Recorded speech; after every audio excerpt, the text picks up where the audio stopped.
Now that, ladies and gentlemen, was Formula E. Formula E back at its best. Drama right from the off. I mean, this circuit last time out, obviously yesterday we had the first race of the season. It was okay. You know, it wasn't a real thriller, but it wasn't the worst race we've ever seen in Formula E. But crikey, race 2, round 2 of season 6 just put us right back in our place and made us realise just how unpredictable Formula E is, and made us realise that any car, any driver on the grid has the potential not only to score points, but to be on that podium and potentially win in Season 6. I absolutely loved today's race.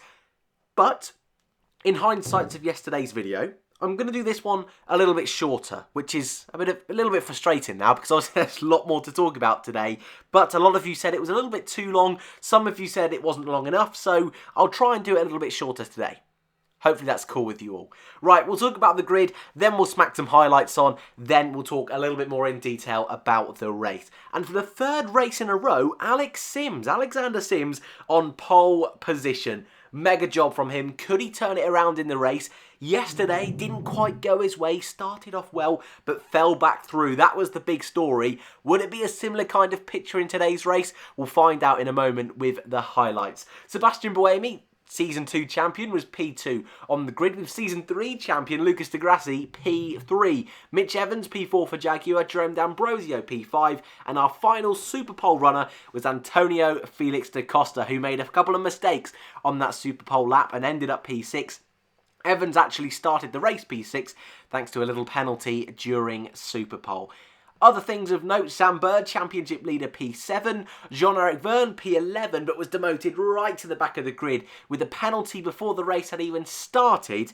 Let's crack on with the highlights, and I'll be with you afterwards to talk about the race. And we go green in Diriyah.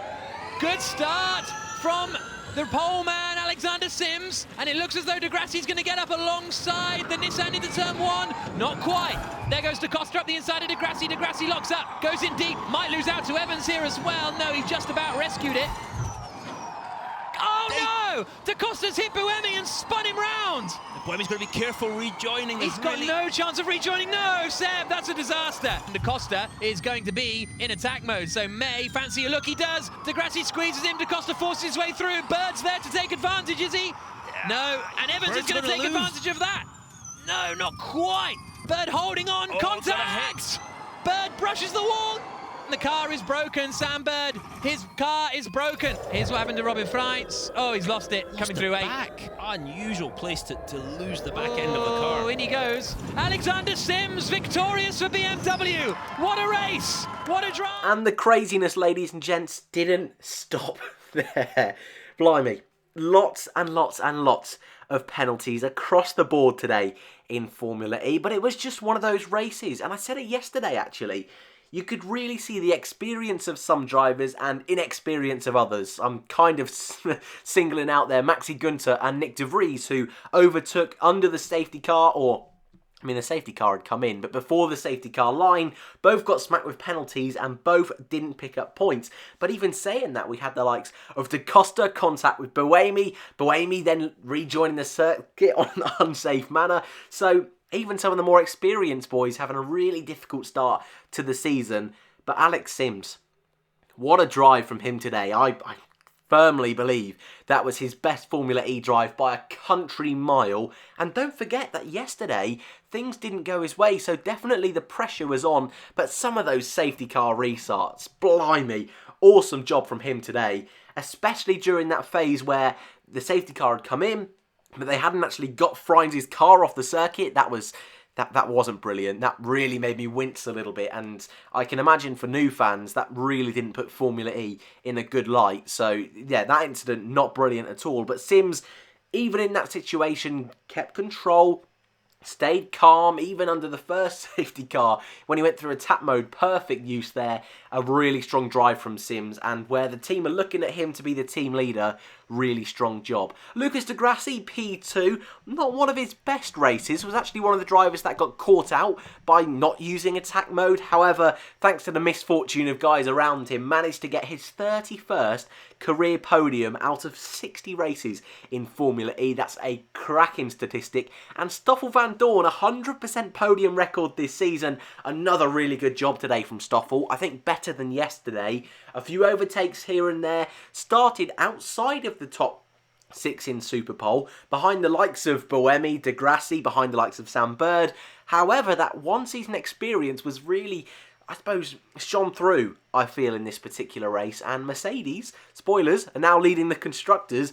Vandoorne, I think already, is potentially pushing himself out there for a championship challenge, which I know a lot of you will be really happy about. Edo Mortara, wow, what a start to the season him and Venturi are having. P4 for him, Ollie Rowland P5. Those two, really brilliant start to the season. That consistency and lack of mistakes while others and chaos is going around them. Really good job. Ollie Rowland, who had to get out the way of his teammate when Buemi was rejoining the circuit. How he's ended up P5, I don't know. Qualified P15, cracking job again from Rowland today. Those two, probably those two and Vandoorne. Maybe Sims as well, but I think Vandoorne, Mortara and Rowland are definitely my surprises of the season so far. Daniel Abt, wasn't a particular brilliant race for Daniel Abt. Seemed to be going backwards, didn't qualify well. The team even, a few shrugs when we saw them on the screens, but no, ended up P6, and this is exactly what Daniel Abt did last year. Wasn't having those flashy results, got a couple of podiums last year, Daniel Abt, but wasn't winning races, wasn't fighting for the win on the majority of occasions, but was picking up points slowly and ended up comfortably inside the top 10. And actually, despite not winning, was in with a chance of winning the whole thing, winning the championship into that final race. So Daniel Abt today, a good chunk of points. He really needs that, but not a brilliant race. Likewise with James Collado, another driver, a rookie. Really quiet race from him, was moving forward, qualified right near the back, but was constantly moving forward. And for a rookie, a little bit like Brendan Hartley a couple of places down, I'll talk about him at the same time, those two, very quiet, just made sure they stayed out of trouble, followed the rule book as best they could, and Collado 7th, Hartley 9th, cracking job from the both of them to be in front of guys like Da Costa, Buemi. I mean, we'll move on to him in a moment. Not a brilliant race from Seb this weekend, but Collado, that's a big confidence booster for him. Jean-Eric Vergne, P8. How has that happened? I mean, of course it's happened because of penalties, but blimey, what a blinder to be up in 8th place. 4 points for Vergne on a weekend where it looked like both Techeetah cars weren't going to get a single point. And our final points finisher, I'll skip Hartley because I just spoke about him, Antonio Felix da Costa. How's he got points as well? Had a drive-through penalty. Ends up on 3 points because he was at the front of his group in qualifying, got 10th place and fastest lap. A blinder from him as well. So Techeetah, thanks to penalties, have gone from a big fat 0 points up to 7 points, which I know doesn't sound a lot, but in Formula E, every little helps. P11, Maxi Gunter. Naughty boy is Maxi Gunter. Second on the road, stood up on the podium for the first time in Formula E history, but I think all of us knew. Thanks to that overtaking while the safety car was technically still out. Slapped with a penalty, ends up with no points, so still has no points over the entire season. And he's someone that I thought was going to be in the hunt for the championship, but wasn't the cleanest race from him today, I think, Gunther. But we got to remember, this is his first full season of Formula E. He did miss, I believe, 4 races, maybe been 3, but didn't do a full season last year. Was very much constantly going into each weekend not knowing whether he's going to be racing or not. So I still consider him kind of a rookie, but there were a few rookie mistakes today. So yeah, P11, not ideal. And Sebastian Buemi, P12, was fighting up at the front for a good chunk of the race. Likewise with Da Costa, but the contact between the two of them got Da Costa a penalty, got Buemi a penalty for... You can understand, a little bit like Sebastian Vettel in Monza this year in Formula 1. They're trying to get back on the circuit. They don't want to lose too many positions, but inevitably that's where it went wrong. Cost his teammate a big chunk of time as well. Rowland, thankfully, he's got a really good result. But Buemi rounding out our top 12, a weekend to forget for Seb, and still on 0 points. Moving on to the bottom half of the grid, Neil Yarni still without a single point in Formula E, but ahead of his teammate Andre Lotterer. Both Porsche cars a little bit lackluster today, but as I've said in all my build-up to this season, I don't expect both Porsche and Mercedes to be constantly fighting up the front. I think Mercedes' pace so far has been very impressive, but P13 and 14 isn't awful, but this is one of those weekends where it's been a good start, but already you're thinking maybe championship contention's a little bit too far for the German manufacturer. But Lotterer smacked with a penalty. Yarni didn't quite have the pace. However, in front of his teammate, so not dreadful. Pascal Wehrlein, P15. Damage with the contact with Sam Bird. He's still on no points. Pascal Wehrlein, it's not been a brilliant start for him. This is actually his first weekend in Saudi Arabia. He didn't do this race last year because he was still in... he was still a Mercedes Junior, so they didn't actually let him go to do the race. It was a little bit strange. So not the brilliant start to the season for Wehrlein. Someone who I'm expecting to do well has been probably my biggest underachiever so far. Maybe him and Buemi. They've really not impressed. Nick De Vries down P16. Oh man, he was having a really good race. Just that mistake under the safety car. A little bit like Maxi Günther, showing his inexperience, cost him points today, smacked with that penalty, down in P16. Mitch Evans, P17, got a penalty for contact with Sam Bird. It was very unnecessary, and both of them, I think, are perfect examples of last season where just they needed... I mean, Evans was very consistent last year, but they know how important consistency is in Formula E. So I was a little bit surprised at that contact. A really narrow second sector this one is. So you can understand they were trying to be optimistic, but while they're up at the front, that was a little bit silly from the both of them, I feel. But harsh, I feel, the penalty for Mitch Evans. But you can understand because Bird was taken out of the race. Evans... ultimately wasn't the one who bomped Bird in the back. That was Wehrlein who eventually did that, had the final blow, if you will, but no points for those boys. Felipe Massa was having a really good race, but he was smacked with 1,000,001 penalties. Didn't start in the right place. I believe also was going too quick under the safety car restart. Just, still showing rookie errors as Felipe Massa. Had a few last year, but again, he's only had 14 races or so in Formula E, so there's still a lot of things to learn, but not an ideal weekend for him, while his teammate is doing really well. Marc Inqua, no points again.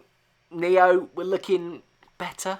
Today, Mar was actually fairly on the pace, a better race from him, but still not brilliant. And your non-finishers, Oliver Turvey, oh man, was disqualified after the race, was in 8th place, but disqualification for using too much power.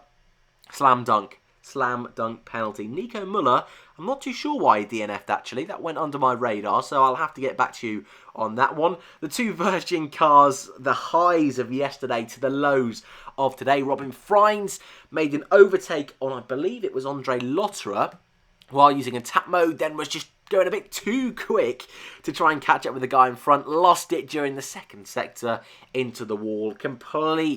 He's put his hands up and said, yeah, that was my fault, and I've got to respect that from Robin, but not ideal for Virgin today. And Sam Bird, we've had a little chat about him already. Not really much more to say from Sam. That's kind of his fall down from last year, was the fact that he'd have one brilliant race and then would go a couple without scoring. And I think yesterday, obviously, he was jubilant after a victory, but you can already sense probably he's thinking this is a bit of a smack down to earth. He needs that consistency. He needs that bit of luck. So Sam Bird, P23. And your final non-finisher, P24, Jerome D'Ambrosio, didn't do a single lap as he didn't even get off the grid. Bless him. This is your Constructors and Drivers Championships. Alexander Sims takes the lead, 35 points, 2 pole positions, a win and a P8, I believe it is, and a few group qualifying. Basically, he's doing very good job so far from Alex Sims. Stoffel Van Dorn moves into P2 after 2 third-place finishes. Not bad at all for Mercedes EQ. Sam Bird with that victory and head of his group today is on 26 points in 3rd place. Ollie Rowland, P4. That consistency is really shining through for him and the Nissan car. Then comes De Grassi and Lotterer, who have got both both have a second place and a non-finish. Well, no, you know what I'm trying to say. No points finish. Edo Mortara, also on 18 points. I've been really impressed with his consistency. Robin Freins, P8. Nick De Vries, P9. And your final man in the top 10 is Daniel Apps. Those who haven't scored includes Verline, Gunter, Massa, Buemi. Lots of work for those two to do. Your team's championships looked a little bit like this. Yes, Mercedes. Blimey. It's just like Formula 1 this is. No, Mercedes currently are leading just over Envision Virgin Racing, who are just in front of BMW Andretti, who, just a few clarifications there, they are an American team, BMW Andretti. They were formerly the Andretti team. BMW came on board as a kind of partner, so that's why the American anthem was played, just to clear that up for some of you. Audi Sport P4 after a really good day today. Wasn't so good yesterday, but today a big hump of points. Big hump? Big chunk, probably a better phrase. Nissan P5, Porsche P6, Venturi P7, Jaguar, Techeetah, Mahindra and Dragon all have points. So the only team without points now are Neo. And yeah, they almost got it, but that slight overuse of power from Turvey, disqualification. We say that, what do we call that? A ripperoni pepperoni in my book. Driver of the day, I'm looking at your Van Dorns, I'm looking at even your Turveys had a really good race. Alex Sims, best race in Formula E for him for a long time. Ollie Rowland again impressing, so I'd love to know your thoughts in the comments below. Again, today's video a little bit shorter, so I'd love your feedback in the comments section. Hopefully you've enjoyed the first weekend of Formula E. We've now got a massive 50-day wait. Oh, I don't like that.